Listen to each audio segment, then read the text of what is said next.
retour de notre émission avec le dernier grand titre. Il s'agira de la fréquentation des stades. Pourquoi sont-ils vides? Quelles sont les réelles explications? Eh bien, nous avons mené l'enquête. Et puis notre plateau, toujours avec Bilal Achou Tani, journaliste algérien, et puis nos deux éditos, Lassana Camara et Roger Itoto. L'instant web, nous allons y revenir en fin d'émission. Maintenant, les grands moments de cette CAN.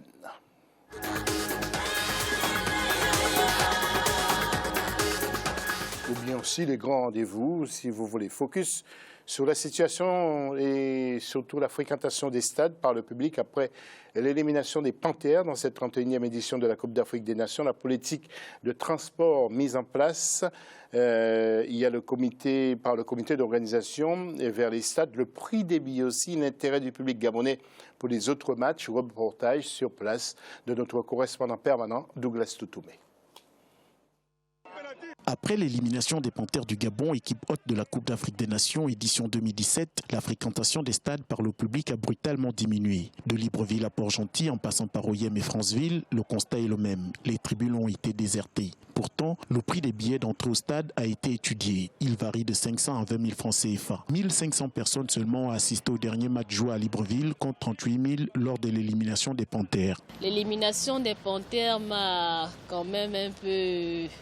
S'il faut dire déstabilisé, ça m'a enlevé tout enthousiasme, tout engouement, pour aller au stade. Le Gabon, malgré qu'il soit éliminé, le match va continuer à se jouer. C'est le football. C'est une affaire de 22 joueurs, donc les gens de bonne foi et de bonne volonté iront toujours au stade. À ce stade de la compétition, plus de 10 joueurs ont été blessés. Beaucoup, à l'instar du sélectionneur du Togo, Claude Roy, accusent l'état de la pelouse. C'est quand même une compétition internationale. Donc le Gabon a été éliminé. C'est quand même le pays organisateur. Donc pour ma part, moi j'exhorte la population à aller au stade parce que c'est quand même une fierté nationale. Puisque nous avons accueilli la CAN, il faudrait que la fête soit très belle. Moi, pour ma part, le Gabon a été éliminé. C'est dommage, mais la fête continue. Et moi, je vais au stade en tout cas. Moi, je ne me rends pas au stade pour suivre les matchs, bien que les moyens ont été mis en place pour que les gens puissent se rendre au stade. Les moyens de transport ont été alloués pour ça. Si beaucoup de supporters boudent les stades après la sortie prématurée de leur équipe, nombreux sont les fanatiques de football dont l'intérêt n'a pas changé. La qualité des prochaines affiches devrait en principe drainer un nombre plus important de supporters vers les stades. Voilà, avant de revenir sur le plateau concernant ce sujet, demain nous allons parler des stats. Alors, juste quelques infos que je voudrais vous donner. Classement des attaques, devinez qui? Eh bien, il s'agit de la RDC, le Sénégal et la Tunisie, encore la RDC, qui est toujours là. Et puis, au niveau du classement des défenses, devinez qui est meilleure défense? C'est incroyable, monsieur. L'Égypte qui n'a pas encaissé de but. L'Égypte qui n'a pas encaissé de but. Ouais, incroyable, invraisemblable. L'Égypte, oui. Meilleure défense. Mais demain, nous allons passer en revue toutes ces stats. Et je peux vous dire bien que ça laisse quand même bouche bée. Mon cher Roger, concernant les stades vides, vous pensez quoi, vous? C'est dur, on a entendu parler là, ils ont mis les moyens pour le transport, pour faciliter. Maintenant, il faut voir par rapport au prix. Et en même temps, c'est vrai qu'il y a des problèmes extra-football. Je pensais que ça allait plus regrouper le peuple gabonais, ça soit un moment de fête, malgré que le pays hôte a été éliminé. Et c'est dommage, en espérant que pour le CAN demi et finale qui reste, qu'il y aura au moins cet engouement, il y aura du monde. Les Gabonais vont répondre de présent pour venir tous au stade. Lassana Camara. Les billets sont chers, plus le spectacle que les Panthères ont montré sur le terrain. Les Panthères doivent être une attraction pour cette Coupe d'Afrique des Nations. Comme les Panthères sont sortis au premier tour, ils n'ont pas fait un grand tournoi. Personne ne vient sur le stade parce que les billets sont très chers. Mais je pense que pour le match du Cameroun qui va venir, le match du Cameroun-Sénégal, il y a une forte colonie sénégalaise au Gabon. Le Cameroun et le Gabon sont frontaliers. Je pense que ce genre de match, il y aura beaucoup de monde sur le terrain. Mais là, le Gabon, par rapport à la promotion du Gabon, par rapport à la promotion du football gabonais, je crois que l'État gabonais doit s'asseoir sur beaucoup de trucs en mettant les billets, pas gratuits, mais moins chers pour que le stade puisse être rempli. Oui, il y a le COCAN aussi qui a une certaine responsabilité de ça, parce que c'est le comité d'organisation qui décide quelquefois aussi, hein, mais qui décide même. Alors, Bilal, vous, de votre côté, bon, je ne pense pas que ça qu'il y ait encore échec, parce qu'il est trop tôt pour tirer un bilan. Bon, c'est un constat. Tout simplement, certains matchs n'ont pas tiré du public. Bon, on peut évoquer effectivement, comme disent Lassana et Roger, problème de billets. Bon, c'est à revoir. C'est vrai que ce qui est drôle, c'est qu'on est plus de Camerounais que de Gabonais quasiment dans les stades. Le Cameroun qui est frontalier. On peut parler d'échec, je pense, José, parce que c'est un problème qui est récurrent. Là, on a des problèmes politiques au Gabon, mais depuis 2010 en Angola, où on avait des stades quasiment à huis clos, le problème des remplissages a continué de se poser. Alors, il y a peut-être une chose à étudier, c'est comment retenir les gens autour du stade. Pourquoi ne pas créer des rencontres? Pourquoi ne pas créer des stands autour des stades? C'est quelque chose qui se fait souvent en France. On parle aussi de zones pour les enfants. Pourquoi ne pas faire participer les écoles, la jeunesse du Gabon? Ça aurait été intéressant et c'est des choses à développer en Afrique. Je pense qu'on a quand même des peuples qui sont mordus de football. Moi, j'imagine des stands dédiés aux jeunes pour le football. Pourquoi pas initier à ce sport? Ça peut être des choses qui marchent. Avant d'enchaîner, je voudrais parler aussi des entraîneurs, de deux entraîneurs que nous allons mettre en évidence. Je crois que vous avez une info concernant la pelouse, un terrain pour un quart de finale. En fait, par rapport aux pelouses, par rapport au match Maroc contre Égypte, les Marocains ont demandé qu'ils ne jouent pas ce match-là à Port-Gentil parce que la pelouse est bouilleuse et tout ça. Mais les Égyptiens, comme ils ont joué leurs 3 matchs dans cette pelouse-là, ils veulent jouer, ils ne veulent pas bouger. Comme ils sont le premier du pool, ils vont rester dans cette pelouse-là et le match va se jouer là. Oui, parce que ce match, l'avant-dernier match, avant que ça joue, 4 jours avant, ils avaient la Confédération, ils avaient dit que ce terrain-là était impraticable. Ça allait être le dernier match, il n'y avait plus avoir de match dessus parce que le terrain était vraiment impraticable. C'est vrai, ironique du sort, c'est que l'Égypte finisse premier de leur poule. C'est les Égyptiens. Mais normalement, c'était prévu qu'il n'y aura plus de match. Étant donné que c'est les Égyptiens, donc ils ont changé d'avis, ils ont accepté qu'il y ait des matchs qui puissent jouer sur ce même terrain. Et les Marocains qui sont là, normalement, qui doivent essayer de s'entraîner pour essayer de s'habituer avec ce terrain. Et donc là, la CAF ne veut pas, n'accepte pas, en disant simplement qu'étant donné pour essayer de conserver, garder le terrain, simplement pour le match. Donc les Marocains doivent aller s'entraîner sur un autre terrain. Merci, monsieur, pour ces précisions. Nous allons faire un petit clin d'œil à 2 entraîneurs. Tout d'abord, Henri Kasperzak, parce que c'est vraiment un entraîneur phénoménal. Il est franco-polonais, Henri. Nous allons voir les images d'ailleurs, si vous pouvez nous les envoyer. Il a 70 ans. Il a été professionnel chez lui, donc dans plusieurs équipes. Il a fait terminer à Metz, précisément. Tout à l'heure, nous le verrons d'ailleurs, Henri Kasperzak. En équipe de la Pologne, il a joué pendant plusieurs années. On ne l'a pas vu, mais si on peut garder les images, il a joué de 1973 à 1978. Ensuite, il a entraîné plusieurs équipes en Europe, notamment le FC Metz, Saint-Étienne, Strasbourg, le Racing Club de France également.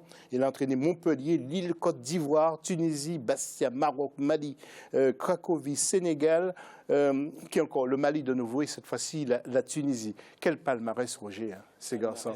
C'est pour ça qu'il faut se méfier de lui. Non, très impressionnant. Il connaît bien le football africain. Et même avec la Tunisie, il a eu des problèmes de santé. Il est quand même resté et en démontrant parce que il savait, il connaissait bien ses joueurs. Et là, la preuve, c'est qu'il est encore là. Et puis en voyant jouer son équipe, et ça ressemble beaucoup à la personne qui est lui-même, très rigoureux dans le travail, dans ce qu'il fait. Et puis le football qu'ils sont en train de démontrer, cette équipe tunisienne, est très propre, très agréable. Et puis je dis simplement chapeau par rapport au CV de cet entraîneur. Oui, l'autre c'est Raoul, Hector Raoul Kuper. Mon cher Bilal, vous devriez le connaître aussi. Lui, cet Argentin qui a joué en équipe d'Argentine. Hein. Donc, il n'a pas tellement fait parler de lui par rapport à Maradona, par exemple. Il a joué seulement de 1984 à 1986 avec l'équipe d'Argentine. Il a fait un beau parcours professionnel de 1976 à 1992. Et puis ensuite, il a entraîné les grandes équipes comme Majorque, Valence, Inter de Milan. Il a entraîné le Betis de Séville. Et il a entraîné qui encore? Parme. C'est quand même pas mal. Oh, c'est un grand monsieur. Et puis surtout, il réussit un gros défi avec cette équipe d'Égypte. Parce que c'est une équipe qui était au fond du trou pour des raisons aussi politiques, de révolution. Le championnat égyptien s'était arrêté pendant plus d'une année.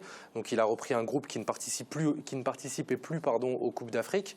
C'est très fort, ce qui fait donner la confiance à El Hadari à 44 ans, faire jouer dans les meilleures conditions Mohamed Salah de l'AS Rome, c'est très fort. Donc oui, ça fait partie des grands coachs de cette Coupe d'Afrique. Oui, mon cher Lassana, lorsqu'on voit le classement, par exemple, pour un groupe B, la Tunisie d'Henri Kasperzak qui termine à la 2e place, ce n'est pas rien. Donc c'est quand même une équipe qui est favorite. Le tableau... Oui, c'est une équipe qui est favorite. Henri Kasperzak, on connaît avec la Tunisie, c'est la deuxième fois qu'il est entraîneur de la Tunisie. Il était finaliste de la Coupe d'Afrique en 1996 en Afrique du Sud. Ils ont perdu en finale contre l'Afrique du Sud. C'était lui l'entraîneur de la Tunisie. Donc c'est un grand entraîneur qui connaît le football africain par cœur. Mais quand on parle de l'Égypte, on parle de la Tunisie, de ses entraîneurs. Hector Raoul Cooper qui était l'entraîneur. Oui, nous allons voir le classement de l'Égypte aussi en même temps.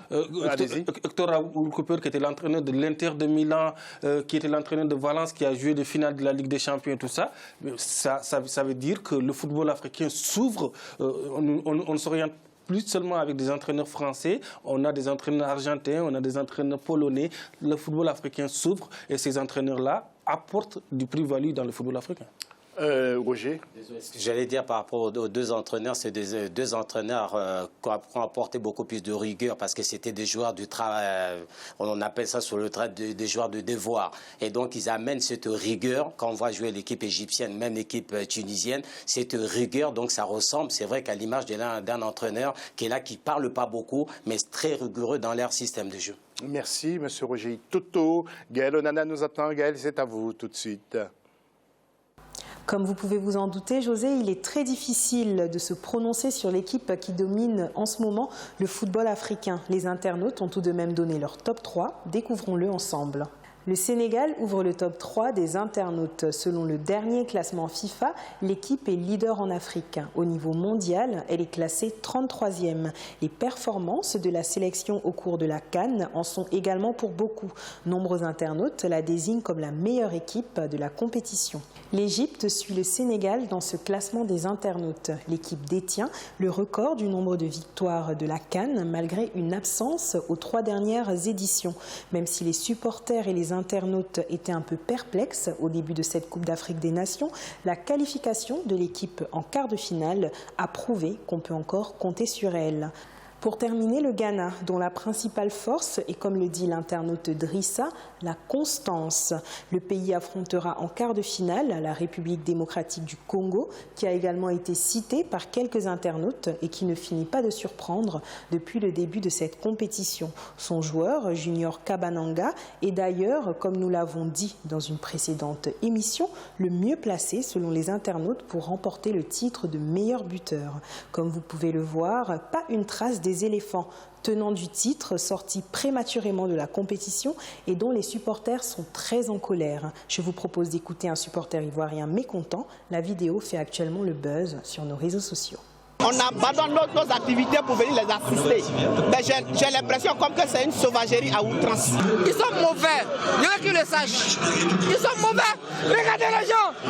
C'est normal ça là. C'est qui est Maroc. Ils sont malades. C'est tout pour cette édition de l'Instant Web. Pour la prochaine émission, nous vous invitons à répondre à la question suivante. Entraîneur africain ou entraîneurs internationaux, quel est votre choix idéal de sélectionneur? Pour cela, rendez-vous sur les réseaux sociaux avec le hashtag A24 Cannes 2017 ou à l'adresse email cannes.gabon2017@africa24tv.com.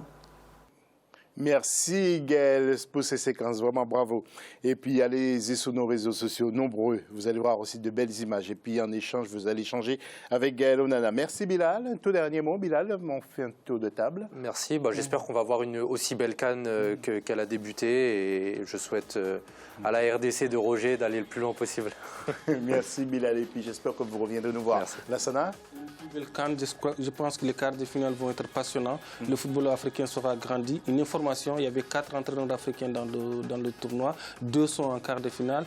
Aujourd'hui, l'entraîneur du Zimbabwe, Passoua, a rendu son tablier. Donc, Kandé est resté en poste avec la Guinée-Bissau. Donc, il y avait 4. Les 2 sont en quart de finale. L'autre a démissionné, l'autre est en place. Merci, mon cher Lassana. Et Roger Toto, c'est à vous la parole. Vous avez un petit bonjour, bonsoir envoyé, je crois, non? Ah, un petit bonsoir, mon papa, Itoto Koumometa Antoine. Un petit coucou.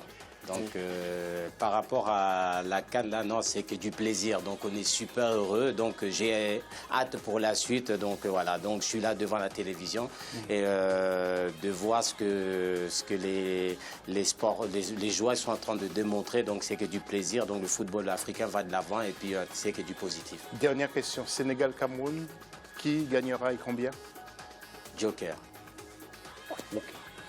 Merci de ne pas prendre de risques, mon cher Roger Toto. Merci de nous avoir suivis. On se retrouve très prochainement pour un nouveau magazine. Restez avec nous, d'autres infos tout à l'heure sur Africa 24.